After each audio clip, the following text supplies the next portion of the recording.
दोस्तों, आपका एक बार ट्रेडिंग विद अवी के चैनल पर आपका स्वागत है। मेरा नाम आविष्कार और आज हम एक आईपीओ के बारे में बात करने वाले। आज 9 बजने वाले, प्री मार्केट चालू होने वाला है।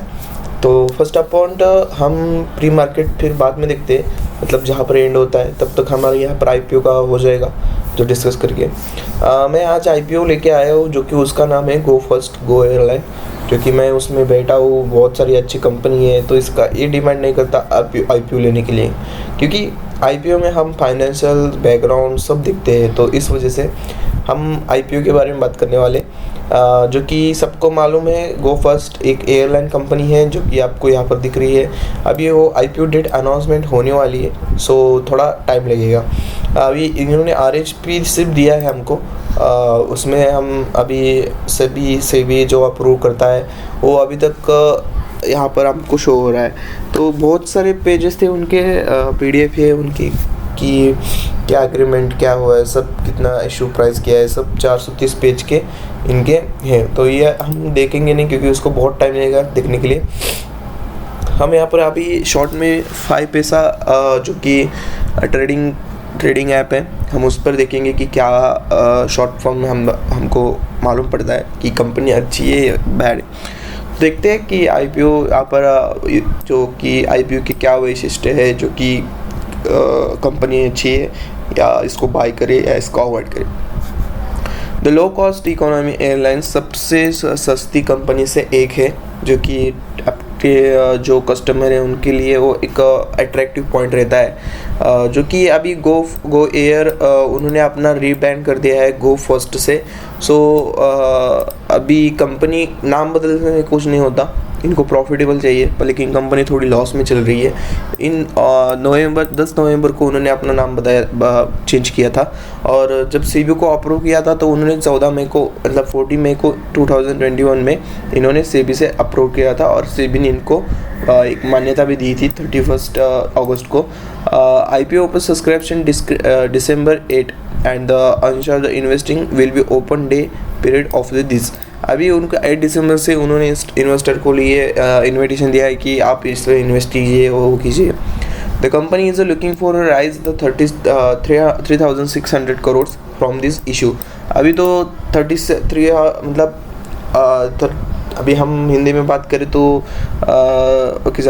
3,600 रुपीज़ का करोड़ का इन्होंने अपने तक इशू प्राइस किया है, पर लेकिन there will be no OFS। तो मुझे लगता है कि 3,600 रुपीज़ का इशू प्राइस किया है, तो ये एब्सोल्युटली ये SME पर ही जाएगी, SME और BSE पर लिस्टेड होगी, तो इसमें कोई डाउट नहीं है।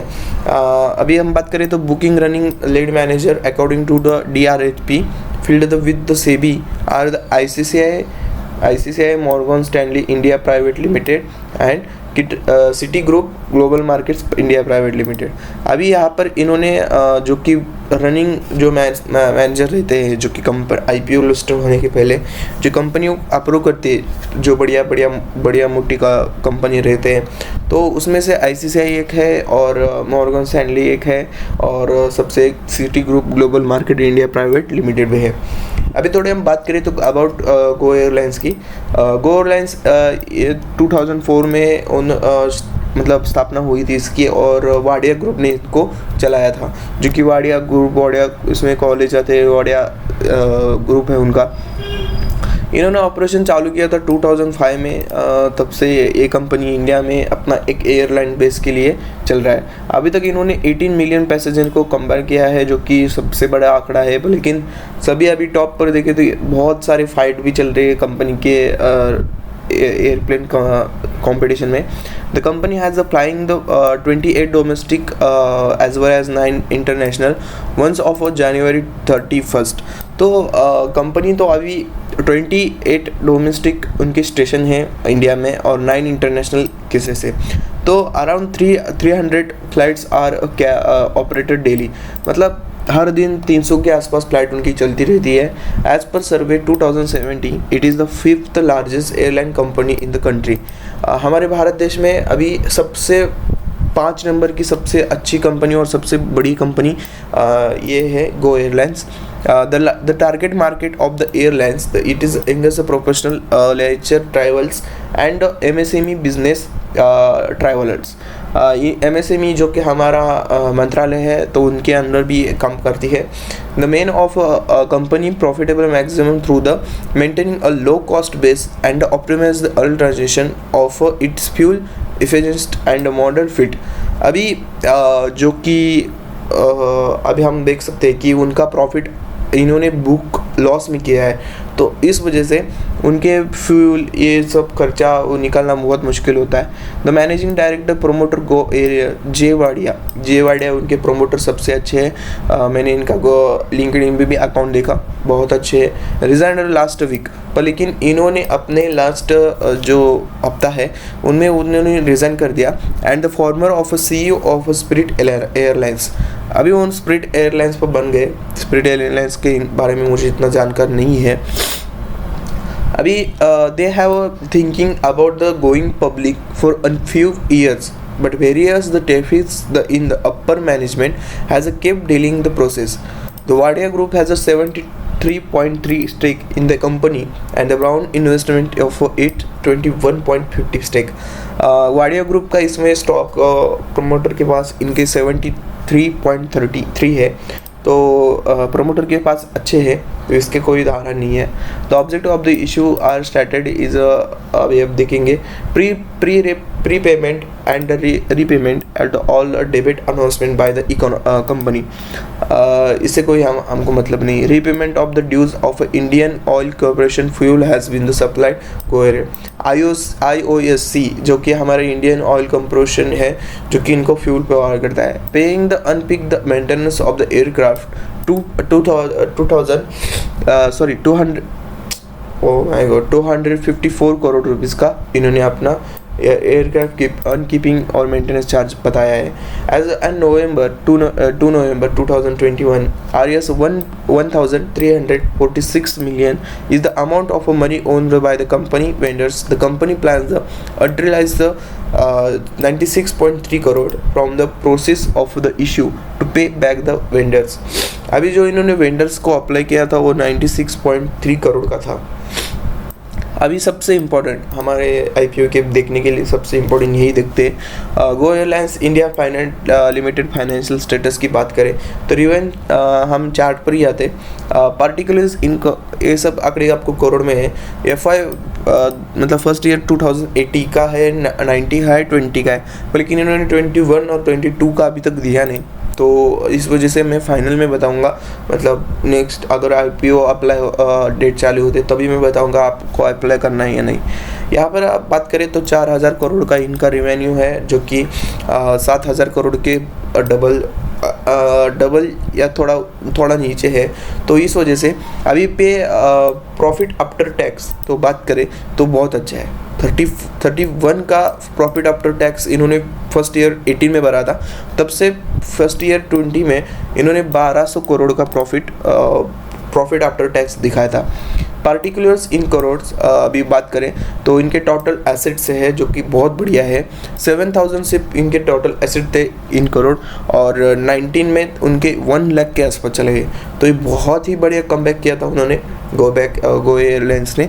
तो ये कंपनी थोड़ा अच्छी है एसेट्स के बारे में. अभी बात करें तो 1,40,000 के उनके आसपास टोटल एसेट्स है. अभी शेयर की कैपिटल भी 150 सिर्फ 157 रुपीज़ का ही बढ़ गया है. अभी हम पॉजिटिव और निगेटिव बात करते हैं. It has the one youngest flights the aircraft in India globally with the average age of 3.7 years of February 2020. अभी इंडिया में सबसे एक अभी हम बात करें तो नई कंपनी है. 2004 में इनके इंस्टेब्लिश हुए थे. The market share the country rose the 8.8 in a first year 70 to 80, 10.8 in a first year 90. अभी बात करें जो पैसेंजर जो कि सबसे अट्रैक्टिव इनके लिए पॉइंट है वो 10.8 इन्होंने इंडिया में पैसेंजर को मतलब जितने भी ट्रैवल करते हैं तो उनमें से 10% इन्होंने पैसेंजर को ट्रैवल किया है in first year 2019 to 2020. Even the passenger volume increase the 22.4 to 16 million in first year with 20। ये बहुत बढ़िया है जो कि उन्होंने वैल्यूम इंक्रीज़ किया था 22.4 60 मिलियन के आसपास। तो ये बहुत बड़ा इन्होंने कमबैक किया था जो कि 10.8 था और फिर बाद में 22.4 हो गया। The company is set to receive the broker 99 of A320 any aircraft over the next few years। इन्होंने 5 साल में इन्होंने 99 एयरक्राफ्ट के लिए A320 रुपये मतलब नाम है उसका। तो इन्होंने अपना एक मतलब फ्यूचर जो कि प्लान है वो बहुत बढ़िया है। रिस्क इन्वेस्टिंग अभी रिस्क क्या हो सकती है, मतलब नेगेटिव पॉइंट क्या हो सकते हैं। द नंबर ऑफ डिप्रेज in 2020 decrease the 63 point of the total December 2019 due to which the fixed cost increase along the with rise the amount debit due the pandemic. तो सभी कंपनीज नीचे चले गए थे, तो इसमें कोई वाद नहीं है। जो कि यहाँ पर आपको दिखा रहा है कि 2020 डिक्रीज 60.63 ऑफ द डिसम्बर। तो सबकी कंपनी के अगर आप देखें फाइनेंशियल तो यही एक वजह है, क्योंकि तब लॉकडाउन था, सब बंद था। और नेट लॉस इन्होंने 470 करोड़ रुपीज़ का बुक किया था, जो कि सबसे बढ़िया है। मतलब 500 करोड़ के आसपास इन्होंने नेट लॉस बुक किया था। और the entire the fleet they propose the company is the Airbus A320 if there are any problem in the engine of the A320 the whole fleet will face the problem and the last of the custody for the company। Low profit margin expanded. अगर market में उतरना है तो आपको थोड़ा price कम करके ही चलना पड़ता है। तो इस वजह से उन्होंने भी अपना थोड़ा मतलब एक कम टिकट रखने का फैसला लिया था। तो इस वजह से उनको थोड़ा लॉस होने की संभावना थी। तो यही थे कुछ अपडेट जो कि मैंने आपको बताया। और अभी मैं तो ये IPO अभी नहीं कह सकता कि आप लो या ना लो, क्योंकि कंपनियां भी मतलब इन्होंने अपना फर्स्ट ईयर का भी एस्टिमेट नहीं किया था। अभी लास्ट जो कि है उन्होंने भी रिपोर्ट शेयर नहीं किया, तो इस वजह से अभी हम नहीं कह सकते। हाँ, ज़रूर IPO लॉन्च होने से पहले अगर उन्होंने अपना बताया कि बाबा इतना नेट प्रॉफिट 2022 का और 2021 का इतना था, तो इससे हम एक अनुमान लगा सकते हैं कि यह कंपनी ऊपर जा सकती है या नहीं। आगे हम बात करें तो मैं लास्ट GMP देख के मैं आपको लास्ट दिन के तभी बताऊंगा, आप अपडेट रहिएगा। और आज हमारे देखिए हमारा स्टॉक मार्केट क्या चल रहा है। निफ्टी गैप अप हो गई है और मैंने कुछ स्टॉक जो कि आपको प्रोवाइड करना चाहता हूँ, मैं वो लेवल्स आने दो, फिर बाद में मैं आपको स्टॉक रिकमेंड करूँगा। अभी देखते हैं कि कल क्या अभी चालू में क्या होता है।